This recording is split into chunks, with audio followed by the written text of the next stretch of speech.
We're now heading into our first session proper, and we're going to hear about apathy, anxiety, and Parkinson's from Dr. Jennifer Foley. She's a highly specialized clinical neuropsychologist and honorary lecturer at the National Hospital of Neurology and Neurosurgery. Now, Jennifer was unfortunately unable to join us here for the session, so what you're going to hear next is a video record, which I'll ask my colleague to press play on shortly. But just to explain a little bit more about Jennifer, so she leads the highly specialist diagnostic clinic for people with movement disorders and the delivery of its treatment programs. That's at UCL. She's the principal investigator on 3 funded research projects investigating how cognition and behavior are affected by movement disorders like Parkinson's, and she's developing a new program of neuropsychological interventions for people affected by the condition. Since 2018, she's been the lead on our Excellence Network for Mental Health, which aims to improve mental health services for people with Parkinson's across UK. So I'm really pleased that we're able to hear from Jennifer, and if we can start the video, that would be fantastic. Hi, I'm Jennifer Foley, and I'm a clinical neuropsychologist at the National Hospital for Neurology and Neurosurgery, and I'm going to talk to you today about anxiety and depression in Parkinson's. So we know that just below the surface there are lots of non-motor symptoms lurking, such as in anxiety and depression. We know that they can affect the way obviously the patient feels, but also their disease progression and hasten worse outcomes for people with Parkinson's. So we know that it's very important to do things about these symptoms. And in the 2018 Parkinson's UK report, they found that many people described anxiety, for example, as the worst aspect of their condition.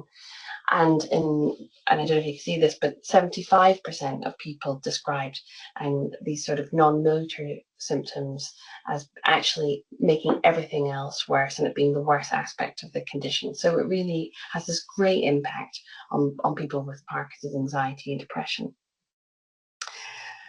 And today I'm going to talk about what's a normal way to feel with Parkinson's, and then what is what we would call anxiety disorder or depression, and how we should go about trying to help people manage their mood effectively. So, so when you get diagnosed with a chronic condition, obviously it's very normal to feel lots of different negative feelings. It's a major life transition to go from healthy to not very healthy, and it requires adaptation to changes in function and roles across multiple life domains. And it can be thought of as a grieving process and involving similar grief steps to the sort of normal grief processing.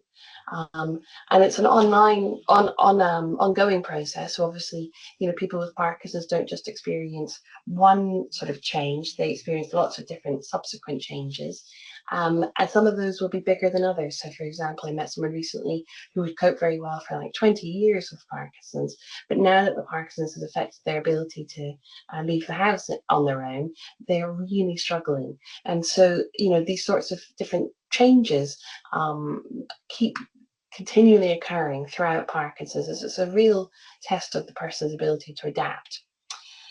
And their ability to adapt will obviously vary according to the specific challenges faced and the psychological resources available. So having a diagnosis of a chronic condition may be a huge challenge for one person, but for another person it doesn't really affect them that much.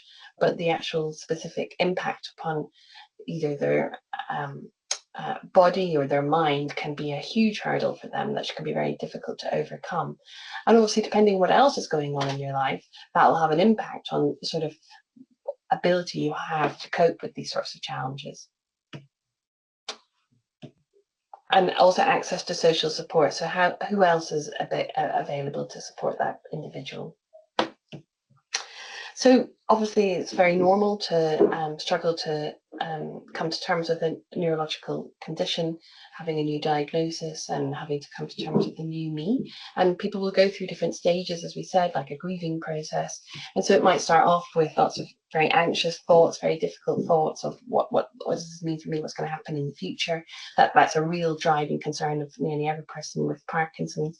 But then over time, people might sort of settle and become more focused on how they can cope best with the condition, and maybe what needs to change so that they can still enjoy doing the things that they enjoy. And but not everyone adjusts to Parkinson's, and a significant percentage of people will struggle and will have feelings that might be considered to be an anxiety disorder or depression. And so this study from King's in 2011 found that a huge proportion of people express anxiety disorders, and mostly these might manifest as persistent worry. So often these people will be worriers by nature, and they will just become so much more worried. So it's just a constant sense of concern. There's also social anxiety, where people with Parkinson's will feel very self-conscious in social groups, and sort of really worry about walking into new encounters and wondering about what people think of them. And then there's episodic panic, and this is often occurring when medication is wearing off, when their medication levels are low, and then they're much more symptomatic. And often people can become very distressed during these phases, these off periods, and become even suicidal in these moments. But then it will pass as soon as the medication sort of comes online. There can also be sort of anticipatory panic, or anticipatory anxiety, so people worrying in advance of these off periods, or even sort of not doing anything all day just in case these off periods occur. And so it can sort of spiral from there. And these sorts of symptoms, these sort of anxiety symptoms, can be accompanied by low mood. Depression on its own is a lot less common. It tends to occur with the anxiety, as well as feelings of apathy, so this not wanting to do anything. Apathy tends to occur with either anxiety or low mood. Again, it can occur on its own, but it's a lot less common. So what causes these sorts of changes? So these changes are caused by obviously the changes in the brain, the neurotransmitters, and that includes not only dopamine, but also serotonin and noradrenaline, these sorts of neurotransmitters that will affect not only the movement in the body, but also the way that the brain responds, or also mood. It has a big impact on mood. There's also medication side effects. So depending on where you are in your medication cycle, it might have an impact on your mood. But also, and I think more importantly than either of the two previously mentioned causes, is the psychological impact of the disease, as well as the person's previous mental health history. So what is the psychological impact of the disease? So a lot of people that I speak to, as I said, are very anxious about the future, and part of that is because they consider Parkinson's to be completely uncontrollable. And really, if you think about it, it's hard to imagine it being anything but, because you're given very little information on the expected disease trajectory, very little information on how to expect the future to be, little information on how to cope or how to optimize your outcome with Parkinson's.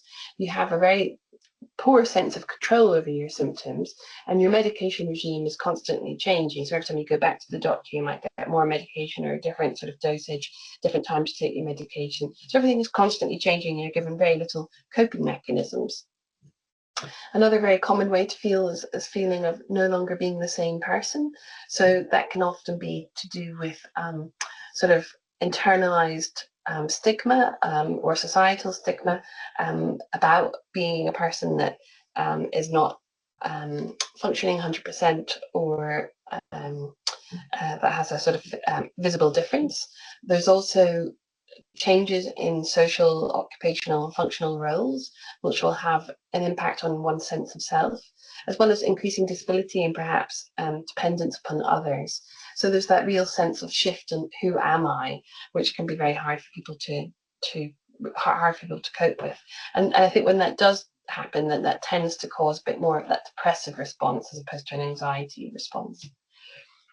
And what I find quite difficult is when people talk about an anxiety depression being inherent to Parkinson's, so they really feel that there's nothing that they can do about it, and they place, I feel, a too great an emphasis on the biological contribution, which can then lead to this sort of misunderstanding that there's nothing you can do about it, and that psychological distress is inevitable and incurable, and so you just have to suffer. And I think this really reduces people's sense of self-efficacy, their self-management, and their engagement with any mental health or physical or disease intervention, which can really reduce people's outcomes. It can really make outcomes a lot worse. So what to do about it? So, in psychology, we would think of a matched care model where we think that, normal distress is normal. You don't need to do anything about it. It's just, you might need to have a talk to that person and just talk to them about that and explain that this is a normal way to feel. It's normal to feel distressed when you get given a life-changing diagnosis, and it will take time to accommodate this, and it will take time just for you to sort of adapt and cope. But when people don't adapt eventually, when they don't cope, then this is when things like counselling or NHS talking therapies can be very useful. You can have a self-referral or a professional's referral to these sorts of services.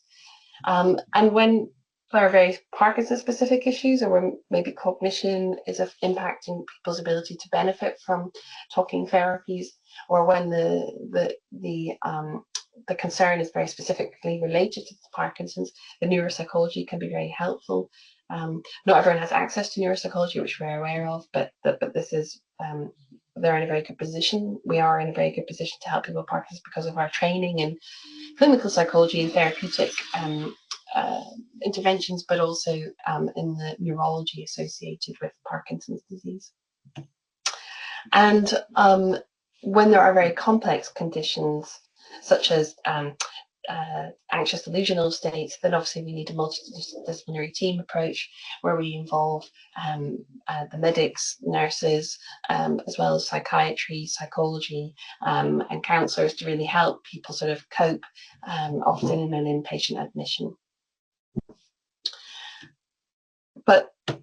But there's lots that people can do to help themselves with Parkinson's to manage their own mood. And I would really say this is like the bulk of when I'm talking to patients, I'm really helping them focus on how to self-manage. So what can they do to help themselves? I guess it's what I'm thinking about here is really trying to give people the tools that they haven't been given thus far on how to manage, how to cope with the sense of constant change, how to really sort of keep the boat afloat in the sort of constantly choppy water of what it's like to live with a chronic neurological condition. And how does one do this? So what I really try to, and I'm not just saying this because of this presentation, but I really feel like the main thing that people should be doing with Parkinson's, not only to help their condition, but also to help their mental health, is exercise. So the more hot and sweaty exercise that they do, they feel better. They feel like they're doing something to help themselves. They're getting a sense of control back over their condition. They're allowing themselves to feel these positive endorphins from exercise. And often people that I know that become very involved in exercise describe themselves as being fitter than they've ever been before. They have this whole new social group that's associated with this new exercise that they're doing. And I've had some patients tell me that they're so thankful that they have Parkinson's because they developed this whole new sense of self through this exercise. And so I really try to enable people to access exercise as much as they can. And often it can be difficult. People might not have ever done any exercise, really committed to exercise, an exercise regime, or they might just be very solitary, and so the idea of a group exercise has no interest, or they might be very frightened of going to exercise classes because they're worried about seeing other people with Parkinson's who are further on in the condition. And so it's important to really try to think about exercise in more detail, which we'll go on to do. But in addition, it's about sort of scheduling rewarding activities, and it's about socializing, it's about having someone to talk to, and it's about taking time to de-stress and to really, give yourself time off, and thinking positively, challenging some of those negative thoughts. Let's go into those in a bit more detail. So why should people exercise? So I think what's important is to tell people or to give people a reason to exercise. So when I tell people that, well, do you know what, the one thing that's been really shown to slow down the progression, the thing that you can do that can really help you with your progression of your Parkinson's is exercise, then people tend to feel very much more empowered, and you can really hear the change in their voice. And so people feel really good when they're told that there is this rationale for exercising in Parkinson's. Not only does it help their progression of the disease, it really slows it down, but also it really helps them feel better. And it also helps them body to de-stress, and that will help it easier for them to sleep. And so when this is all laid out to them, it's a bit of a no-brainer that they should be exercising, and particularly increasing the sense of control. As we said, that's a very important part of an intervention for people with Parkinson's. But it's about identifying the right exercise, isn't it? It's about whether it's that group-based exercise that enables that social cohesion that is very important in Parkinson's for many people, or whether it's just trying to incorporate exercise as much as they can whilst they sort of perhaps ignore the fact that they have Parkinson's for the first year or so.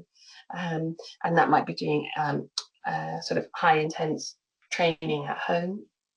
Or for people who are more progressed, it might be doing some chair-based exercise, such as that in the English National Ballet. There's lots of different types of exercising. You know, according to age group, it might be breakdancing, or it might be, you know, ping pong. But it has to be the right exercise for the person to really keep them engaged. And I think it's really important to try to set a goal for their exercise, and then make sure it's a realistic goal.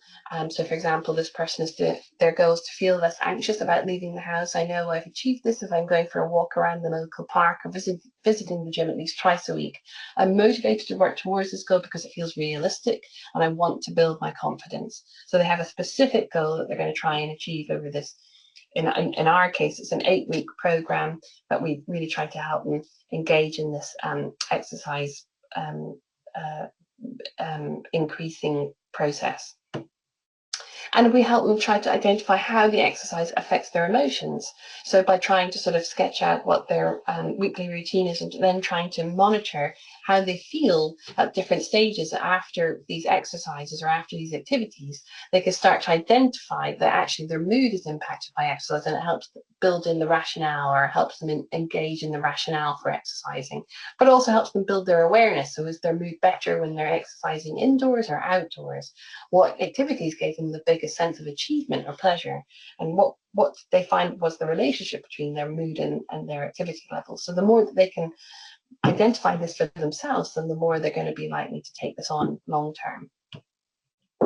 But as we said, it's also important to do these rewarding activities that gives them both pleasure and a sense of mastery.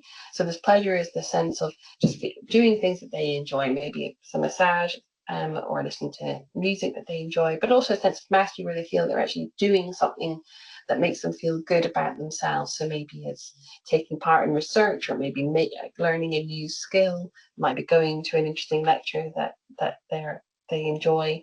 It's about something that sort of accords with their sense of self and a sense of achievement that comes from that. But it's also important to have someone to talk to, because obviously it's very difficult to cope with a neurological condition, one that is progressive, and it will bring up lots of difficult thoughts and feelings at different times, and that's all completely normal. So it's important to have someone to talk to about that. It doesn't have to be a trained professional. It could be friends or family, but it's important to have a confidant. And when people don't have a confidant, there isn't someone that they can talk to, then that is when a trained professional is very helpful. But it's important to keep your social biome up as much as possible. So it's having activity partners, perhaps people that you go to the cinema with, sort of enablers to do the things that you like to do, as well as Parkinson's communities, and helping them identify the fact that there is a Parkinson's community out there that's sort of ready and waiting for them to join. And then it's thinking about stress control. So it's things like mindfulness, progressive muscular relaxation, meditation, these sorts of things that can really help the person sort of achieve a better sense of knowledge of how to reduce their body's response to stress. The more that they feel on top of their body's response to stress, the better they'll feel in anxiety-provoking situations, and less likely for their anxiety to then increase their Parkinsonian symptoms when they're feeling stressed. And also challenging negativity. So a lot of people with Parkinson's will feel very anxious about doing things that might catastrophize. For example, that's very common thought, what we call thought errors in cognitive behavioral therapy. So catastrophizing, where you really feel that you're unable to cope with something that could come up. You might overestimate the chance of disaster and overestimate or underestimate your sense of coping abilities. And so an example of this will be, I can't handle this, or if I get anxious, I won't be able to cope, or this new feeling must mean my condition is getting worse. And by getting people to sort of thought check by asking themselves some questions such as, are you blowing things out of proportion? Are you overestimating the chance of a negative outcome or underestimating your ability to cope? Starts to help people see, or to step back from their thinking to try to see a more balanced way of approaching a new situation.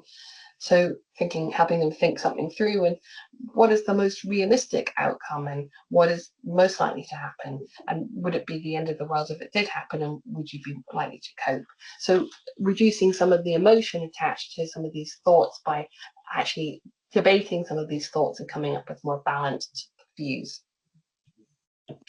So in summary, really, mood changes are very common in Parkinson's. Self-management of mood involves exercise.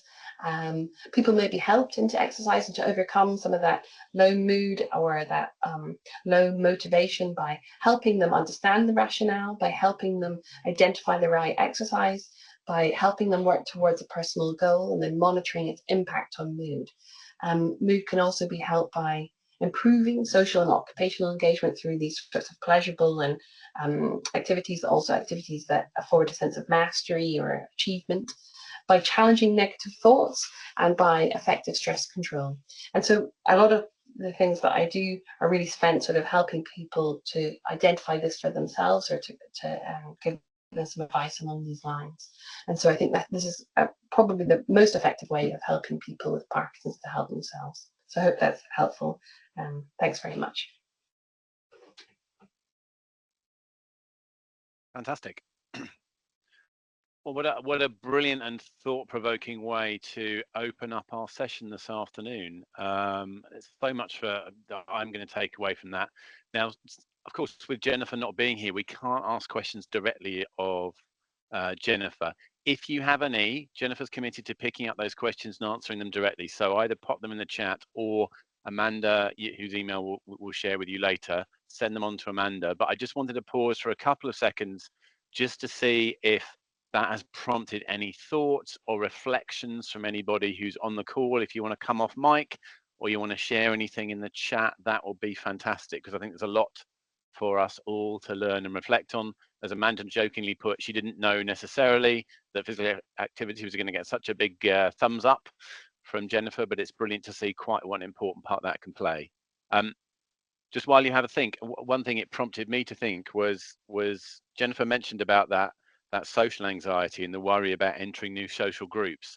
And many of you who are working on particular projects will know that challenge of getting people along. It's less once they're there, but it's that critical thing about getting people to join now. And I think this provides a really useful context for that, about understanding why that might be more difficult for people with Parkinson's than maybe a member of the general public. But yeah, I think it's lots to think about there. Thank you, Nicola. Yes. Anyone got a question or a comment they want to make on their own experience of how mental health plays into physical activity in the programs we run?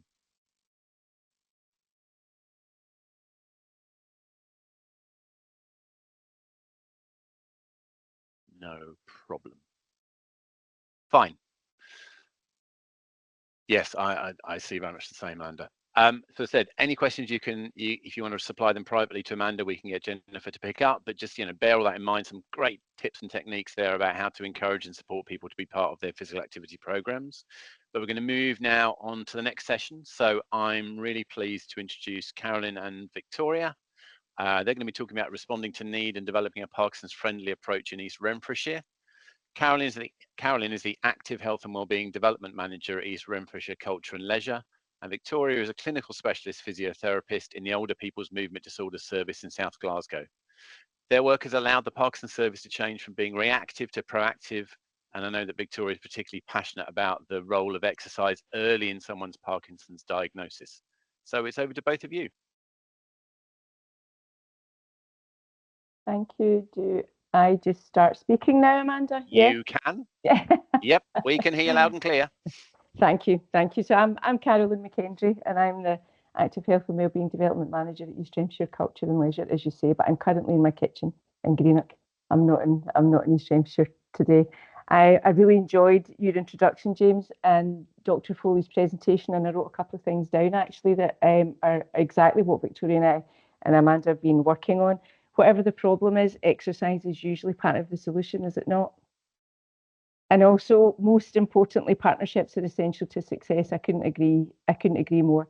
As one of the key stakeholders in helping people that live with medical conditions across East Hampshire to be more physically active, I work alongside NHS, and Amanda from Parkinson's UK approached the Greater Glasgow and Clyde Health Board to ask if anybody wanted to partner with them in a physical activity programme. So I jumped at the chance.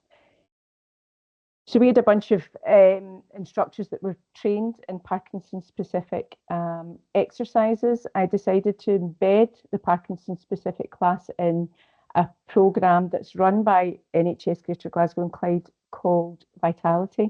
I don't have time to tell you about that, but there's a link there to Vitality on the NHS website. And the reason I did that is because it's already quality assured. There's an established clinical referral pathway. Physios, GPs, etc., are all comfortable with Vitality. And the instructors that deliver the Vitality programme were the same instructors that did the Parkinson's training. So the fit was really, really good. I felt, and we also had a local user group as stakeholders. They were brought to the table by Amanda, and we really just discussed the what, where, and when with them. So next slide, please. So we developed a Parkinson-specific Vitality class, and we were looking at people with early onset who really still had quite a high level of mobility. So it was the highest level of Parkinson's. There are 4 different levels, and this was a kind of 4 plus or level 5. But it was really humbling to go along to the class and to see the people exercising, because they didn't look as if they had any physical activity challenges at all. It was great to see. But one of the challenges that we faced from the outset was low numbers. We have a core of about 7 that are exercising, and there's somewhere between 15 and 20 attendances every month. So for classes that are performance managed, it's not the type of class that would usually stay on a programme if it wasn't a medical intervention. If it was just a mainstream fitness programme, it probably wouldn't have survived much past the seed funded point. We had travel issues as well, because I don't know how well people know East Renfrewshire, but there are kind of 2 separate locations, and there are no buses or trains that go between the 2. So it was very difficult for us to find a venue that would that we could host, that everybody would want to go to. We have a very small instructor team as well, and a very busy programme, so it was difficult to cover holidays and sickness, etc. And we also had to fight with the mainstream fitness programme and venue availability, so it wasn't without its challenges. Anyway, we went ahead with the Parkinson-specific class. As I said, the numbers for that were low, so we got together with our colleagues at Parkinson's and the physios at NHS Greater Glasgow and Clyde, and we tried to come up with a solution, which I think we've done pretty well. So next slide, please. From my perspective, I fought really hard that our supported physical activity programmes are medical interventions rather than mainstream fitness, and that's kept the wolves from the door when the numbers are low. So we have an ongoing commitment from my organisation, from East Hampshire Culture and Leisure, that for the time being we're able to do that. But what we have done is we've incorporated PD-friendly exercises into our current Vitality programme, and we did that with advice and support from Victoria and the team. And we now have exercise options for people with Parkinson's at all levels. So anyone that's living with Parkinson's, regardless of the level of mobility or the severity of their symptoms, we can support them to exercise through our Vitality programme, or indeed they can come through the GP referral programme as well and work with their exercise specialist. So I think that might be my last slide. It is. Thanks, folks. Thanks, Carolyn. So I'm just going to talk a little bit more about how that development for the Parkinson's-friendly classes have come about. And so the large driving factor, as Carolyn mentioned, was the Parkinson's UK training days. And I attended one of those training days, and it was really excellent. There was great enthusiasm in the room for development within Parkinson's. So we sort of continued to build on that. I attend regular meetings that Amanda leads, where physios and the exercise providers come together to discuss potential developments within the local authority for provision of Parkinson's exercise. And earlier this year, there was discussion about beginning this Parkinson's friendly lower level class in East Renfrewshire to complement the higher level one, which is an excellent class. So myself and my colleague Marianne met with Pamela Nesbitt, the Live Active and Vitality Advisor, to discuss the development. We went out to observe the Level 3 Vitality class as it was to gain insight into the patient population attending and the class structure. We had discussion with Pamela and the class instructor Lorna about potential adaptations to the stations to make them a bit more appropriate for people with Parkinson's. And we tried the exercises together to ensure they felt appropriate, and we tried to keep them as similar as possible to the original station, because we wanted to maintain that general structure, as Carolyn said, of a very effective Vitality class programme. So then videos for each new exercise were created, or links were provided to demonstrate the full technique of the new exercise for the instructors to then hopefully successfully embed them into the class. And new cards have been produced for each of the stations, but we've also maintained the original station card as well. So the class should be inclusive to people of a variety of conditions, so it means that people with Parkinson's can just choose the Parkinson's friendly exercise. And when we were planning the exercises, we did take care to ensure that if somebody without Parkinson's was completing the Parkinson's card, then it would still be appropriate and beneficial to them as well. And a pilot class is starting tomorrow, so we look forward to hearing how that goes, and then continue to build patient numbers and develop it as required. Next slide, please. So the benefits of the collaboration, I don't really have time to go into all the benefits today, and some of it has already been discussed in terms of the mental health as well as the physical benefits to the classes. But I couldn't recommend collaboration highly enough, both with Parkinson's UK side and also the local exercise providers. It's been a really great process to be involved in. And we'll now soon have 2 levels of Parkinson's friendly classes, which we can confidently recommend to people in East Renfrewshire. So in terms of the collaboration, the physio brought the sort of expertise of the condition and being able to advise what exercise are most appropriate. And the main feedback we had taken forward that we'd heard from patients attending the Vitality was that they struggled with the warm-up and the speed of the warm-up. People with Parkinson's have a range of symptoms, but they include slowing down of their movements, stiffness in their muscles, impaired motor planning, and postural instability. And all of those things can make transitioning from one move to the next quickly very challenging. And therefore a warm-up which changes moves frequently, especially with actions involving both arms and legs at the same time, and changes in direction can be extremely challenging for a person with Parkinson's. And ultimately this can result in the person feeling unable to keep up, self-conscious, and less likely to want to continue. So being able to give simple adaptations to the warm-up as well as the main class has made it much more likely for it to be a suitable option for people with Parkinson's. And if the person enjoys the class and feels confident in it, then they're most likely going to continue to go and adhere to that good exercise in the long run. And that all feeds into our goal of helping to empower people to exercise and live well with their condition. And the enjoyment for the participants, I think, is the huge strength that the physical activity providers bring. They're expert in the planning of classes, which are effective, varied and fun, and have a deep knowledge of providing exercises which are accessible but also challenging enough to allow individual participants to progress. And they've taught us skills on how to keep momentum up throughout the classes and also how to develop engaging warm-ups and cool-downs, and we've definitely taken those tips forwards into our own hospital-based classes. So thank you to them for that. And they give participants confidence and motivate them to keep coming back, and that's so crucial, especially for Parkinson's, where there's that apathy, like was mentioned in that first talk.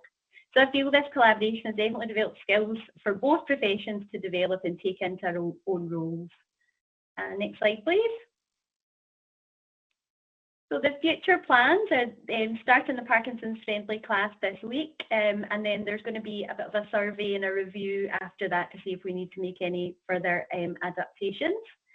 And then we've also set up a Microsoft Teams page between physios and local exercise providers in Greater Glasgow and Clyde, so that we can have just ease of communication. So we'll continue to build on that stream, and then just any further developments in the future. I think there's lots of work we could still build on. Thank you for listening. Fantastic. Thanks, Carolyn and Victoria. And thank you as well for being so open about some of the challenges you faced and the ways you've kind of re-engineered and restructured things to better meet the needs of the people you've been engaging with. I think that was really getting under the skin of your program and helping other people understand it. So thank you so much. Going to move us on because we're keeping the pace up as you would hope in a physical activity linked afternoon session. So next, I'm delighted to introduce Craig Comrie from Boost MXP ABC Fitness. This is a session about building a program of boxing for people with Parkinson's in Stirling. This is a recently funded project funded by one of our Parkinson's UK activity grants. Craig's an ex-professional footballer, personal trainer and boxing coach. He recently moved into working with people with Parkinson's when he created a boxing class in Stirling.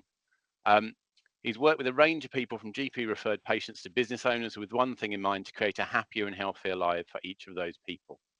Now, I should say I've met Craig at least one event, and the enthusiasm and commitment he's brought to this is just so welcome and refreshing, even in a sector including people who are super enthused and passionate anyway.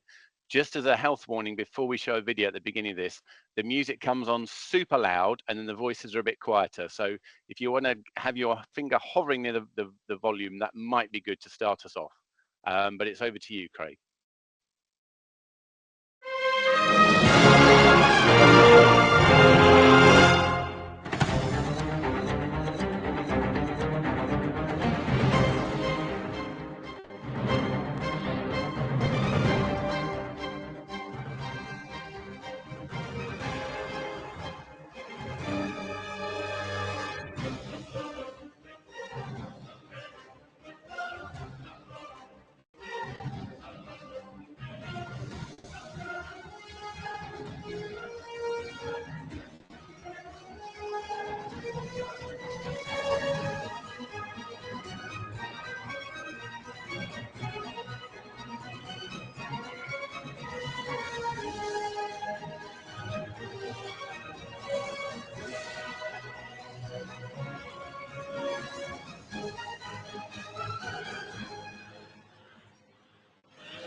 Hi guys.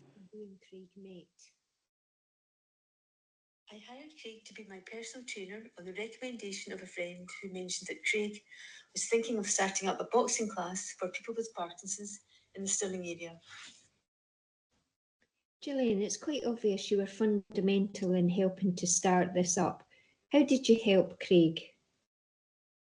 With my connections within the Parkinson's community and awareness of support Parkinson's UK offer, I put Craig in touch with Amanda Mackay and Brian Carson of Parkinson's UK Scotland.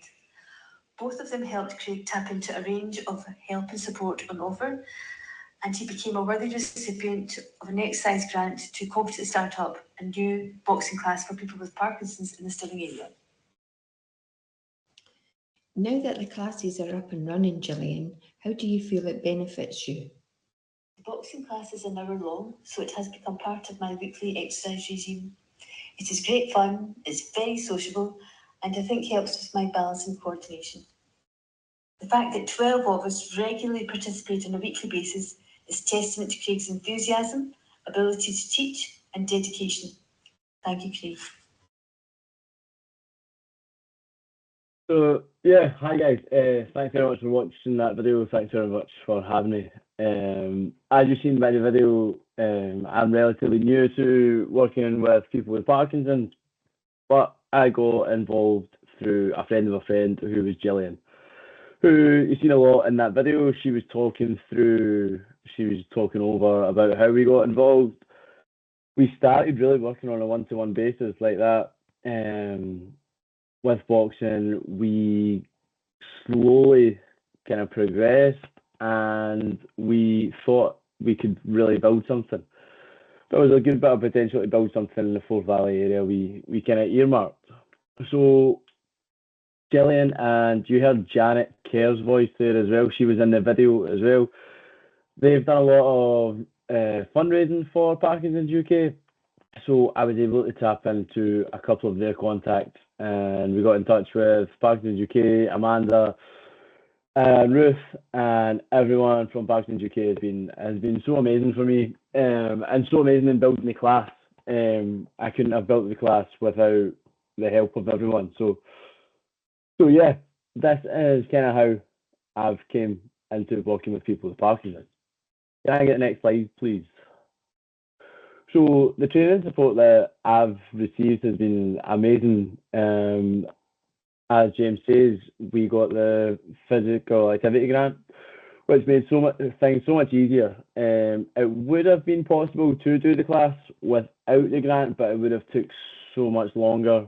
It would have took so much longer to build, and it wouldn't have been anywhere near the quality that we could have used. So ongoing help from Amanda and the PUK team through in-person training days and the PUK website online e-module. The in-person training days through in Edinburgh with Julie Jones and Amy McGeoch were amazing for me. Like I said, I'm very new into working with people with Parkinson's.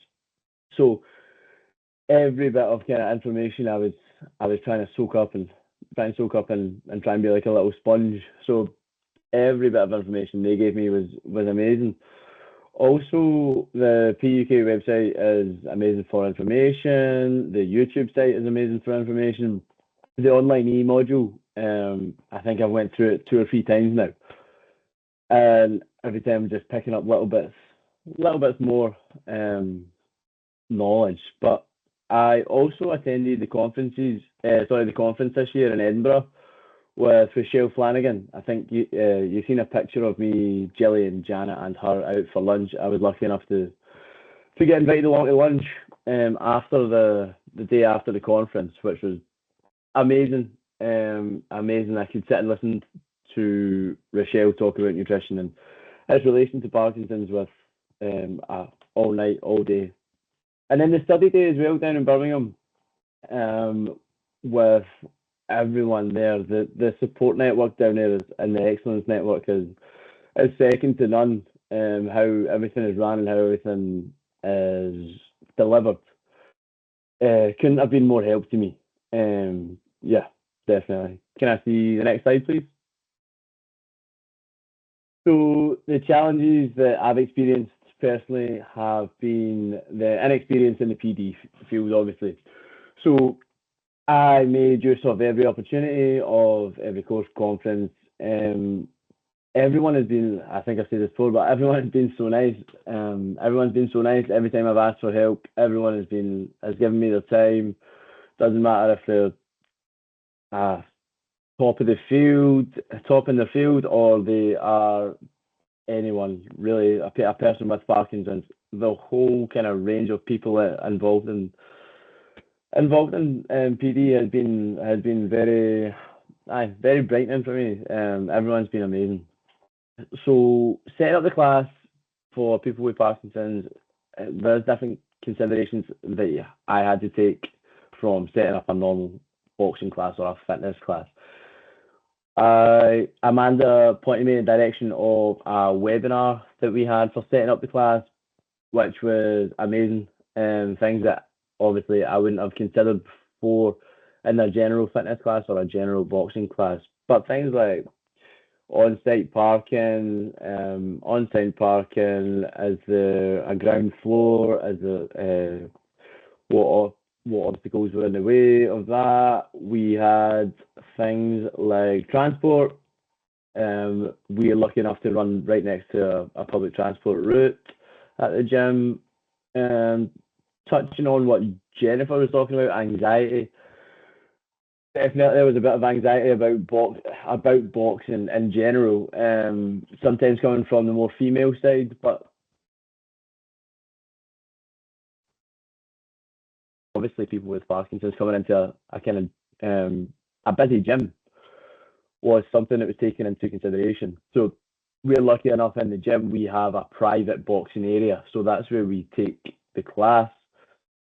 With the kind of anxiety that came with attending the class and pre-attendance, we had some consultation calls. We invited people in. We gave them a little tour. We reassured them on any questions they had. So I think one person springs to mind was Leslie. Leslie is around 60, I want to say. She's around 60. She's never boxed before. She was very tentative in her attendance in the class, really, and didn't really know what to expect. But obviously, she had been told boxing has been good for Parkinson's. So yeah, I think we spent like 30-40 minutes on the phone just talking. Found out that we came from the same area, came from the same town, and just talking and reassuring her that no one's Mike Tyson, no one's going into the ring, no one's sparring. And then once we got into the class and we started having a laugh and we started seeing that, all right, this is just a nice class. No one's let's say no one's sparring, no one's going to fight. Can I get the next slide, please? So the class setup, we set it up again. It's not too different from the actual boxing classes we have upstairs for our fitness classes and our fighter classes. Obviously, starting up, we take like 10-15 minutes and catch up with people and see what's been happening during the week, because they all kind of, or not everyone, but we have a decent group set up of kind of people who go to the same people who go to the classes in and around the Forth Valley area. So they're quite friendly already. So they've accepted me into their kind of wee group. So we have a wee catch up, see what's been happening. Take the payments. Can you wrap up in the next minute or so? Is that all right? Yep, no problem. Cool. Thank you. Yep. So yeah, moving through a warm up or balance or neuroactive exercises.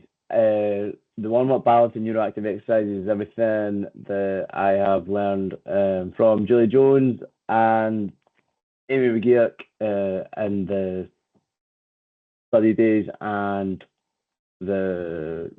study days.